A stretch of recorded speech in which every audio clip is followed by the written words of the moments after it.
আসসালামু আলাইকুম প্রিয় শিক্ষার্থী বন্ধুরা, আজকে আমি সমহর বিশিষ্ট ভগ্নাংশ এবং সমতুল ভগ্নাংশ নিয়ে একদম ডিটেলস আলোচনা করব। দেখো, সমহর বিশিষ্ট ভগ্নাংশ আমাদেরকে করার আগে জানতে হবে সমহর বিশিষ্ট ভগ্নাংশ কাকে বলে। যে ভগ্নাংশের হরগুলো সমান তাকে সমহর বিশিষ্ট ভগ্নাংশ বলে।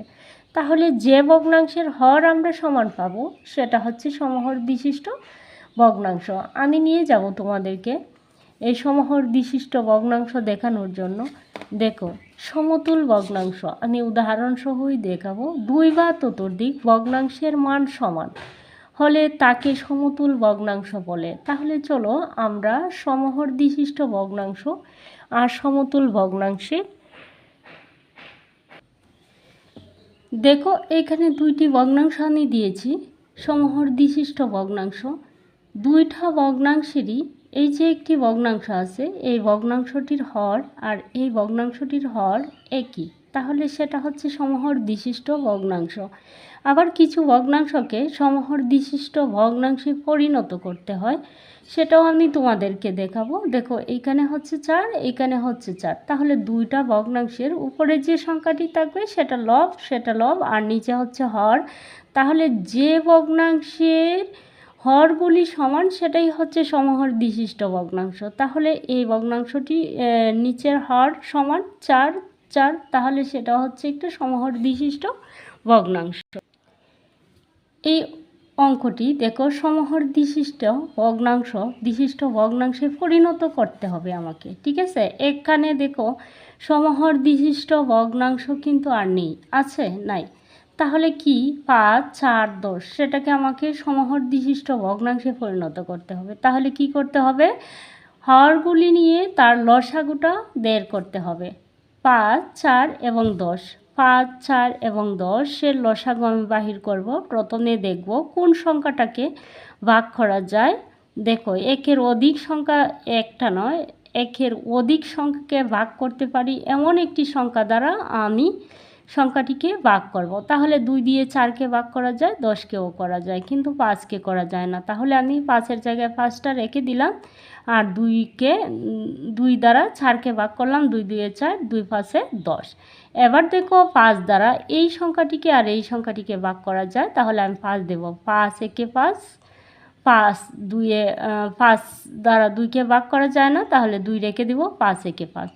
তাহলে হচ্ছে আমি কি করব, এবার এই সংখ্যাগুলিকে নিয়ে গুণ করে ফেলব। এই যে 1 আনার দরকার নেই, 1-এর কোনো মান পাবো না আমরা, যা গুণ করব সেটাই পাবো। তাহলে 2 2 নিলাম, তারপরে 5 নিলাম, 2 2 4 আর 4 5 20। তাহলে দেখো, আমার লসাগু হলো কত, 20। তাহলে 4, 5, 4 এবং 10-এর লসাগু হচ্ছে আমার 20, ঠিক আছে। তাহলে এইখানে আমরা সমহর বিশিষ্ট ভগ্নাংশে পরিণত করার জন্য ভগ্নাংশের হরগুলি লসাগু হচ্ছে 20। তাহলে 20কে আমি প্রথমে কি করব, 5 দ্বারা ভাগ করব, পেলাম কত, 4। তাহলে এই যে প্রথম অংশটা আছে সেই অংশটা আমি নিয়ে আসলাম। 5 ভাগের 3, 5 ভাগের 3, এর সাথে উপরে এবং নিচে আমি কি করব, এই 4 দ্বারা গুণ করে নিব, ঠিক আছে। প্রথম অঙ্কটি নিয়ে আসব, প্রথম সংখ্যাটি নিয়ে আসব, তারপরে এর সাথে আমি কত পেয়েছি, ভাগফল এত। তাহলে 3 4 12 আর 4 5 কত হলো, 20 হলো। দেখো, 20 দ্বিতীয়, প্রথম সংখ্যাটি আমার 20 পেয়েছি আর উপরে পেয়েছি 12। এবার হচ্ছে দ্বিতীয় সংখ্যাটিকে আমি সমহর বিশিষ্ট ভগ্নাংশ পরিণত করতে পারি কিনা দেখব।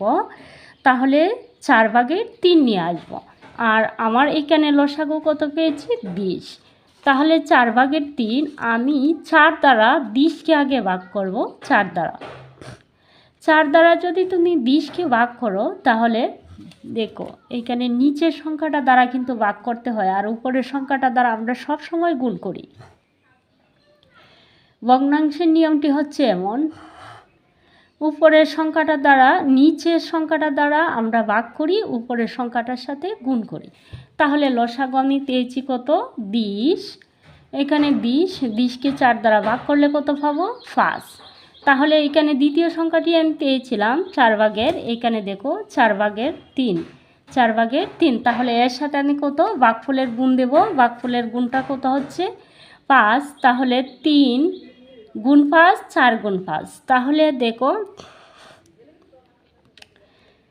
4 5 20, আমি হরটা পেয়ে গেলাম 4 5 20, আর 3 5 কত পাচ্ছি, 3 5 পেয়েছি 15।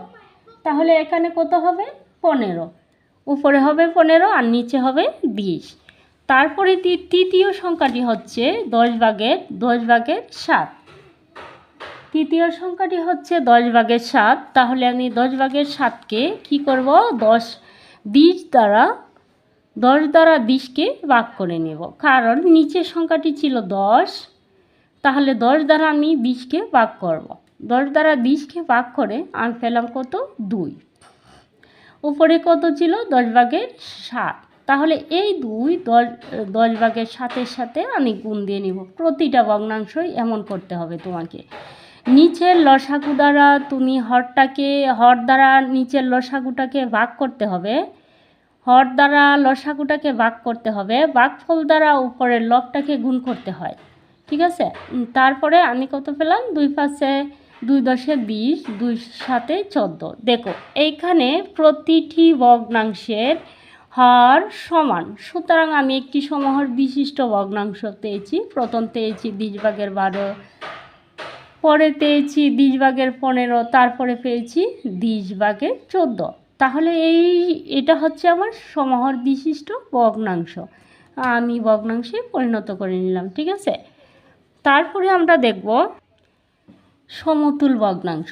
একটি ভগ্নাংশের হর ও লবকে একই সংখ্যা দ্বারা গুণ করলে ভগ্নাংশের একটি সমতুল ভগ্নাংশ পাওয়া যায়। আমি গতকালকে একটা ক্লাস নিয়েছিলাম 3য় শ্রেণীর শিক্ষার্থীদের, কিন্তু আমার মনে হয়েছিল এই সব বিষয় ডিটেলস তাদের জানা, তার জন্য আমি তোমাদের একটা ভিডিও নিয়ে আসলাম, যেন আমার মনে হয় যে প্রত্যেকটা স্টুডেন্টেরই মানে বেসিক জিনিসগুলি জেনেই তাদেরকে ওই দাফে যেতে হবে, তা না হলে খুব কম কিছুই আছে দেখলাম বইয়ের মধ্যে, যেগুলা মানে শিক্ষার্থীরা কি করে একটু ভগ্নাংশটা করতে পারলেই মনে করে যে ভগ্নাংশের যোগ করতে পারছি, বিয়োগ করতে পারছি, তাহলে আমি পারি। কিন্তু জানতে হবে, সব কিছুই জানতে হবে, জেনে এই দাফে পা রাখলে তোমার জন্য সব কিছুই আসলে মানে অতি সহজ হয়ে যাবে। সেজন্য তোমাদের এই বিষয়গুলো আসলে জানা খুবই জরুরি। তাহলে আমরা দেখব, আর অনুরোধ করব প্রিয় শিক্ষার্থী বন্ধুরা, তোমাদের যদি আজকের ক্লাসটি ভালো লাগে তাহলে অবশ্যই তোমরা লাইক, কমেন্ট এবং শেয়ার করে যাওয়া।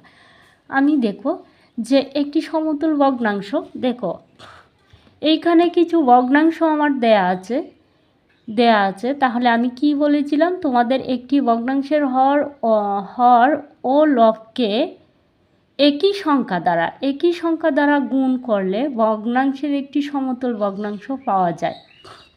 তাহলে আসো, এই যে 2/1 একটি ভগ্নাংশ পেয়েছি, তাহলে যদি আমি গুণ করে এইখানে গুণ করলে ভগ্নাংশের একটি সমতুল ভগ্নাংশ, সমতুল বলতে এর মতো 2/1 মতো আরেকটি মান পাবো, আরেকটি মান পাবো, প্রতিটার মানই সমান হবে, ঠিক আছে।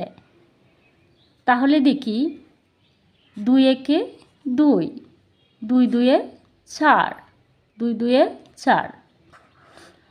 তাহলে দেখো আমি পেয়ে গেলাম 2/1, আবার পেয়েছি 3 1 3, সরি এটা কিন্তু 1, ওই সংখ্যাটি কিন্তু 1, 3 1 3, 3 2 6, 3 2 6, আবার পেয়ে গেলাম সমতুল ভগ্নাংশ।